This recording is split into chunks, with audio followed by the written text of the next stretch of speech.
കണ്ടില്ലായിരുന്നു. ഞാൻ വെച്ചിട്ട് പോകാമല്ലോ.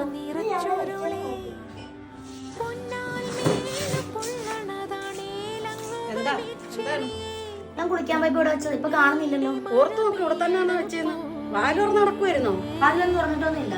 പോയിട്ടുണ്ടെങ്കിൽ ഇവിടെ ആരെങ്കിലും ആയിരിക്കും എടുത്തേക്കുന്നത്. ആരെടുത്താലും എനിക്ക് എന്റെ മാല കിട്ടും. ഇവിടെ ആരെടുക്കാനാണ്? ഞാനിവിടെ അടുക്കളയിലായിരുന്നു. കുളിക്കാൻ പോയത് ഊരി വെച്ചതൊന്നും ഞാൻ കണ്ടില്ല. അമ്മ അടുക്കളയിലായിരിക്കും, പക്ഷെ അക്കയോടെ ഉണ്ടായിരുന്നു. ആരെടുത്താലും എനിക്ക് എന്റെ മാല കിട്ടണം.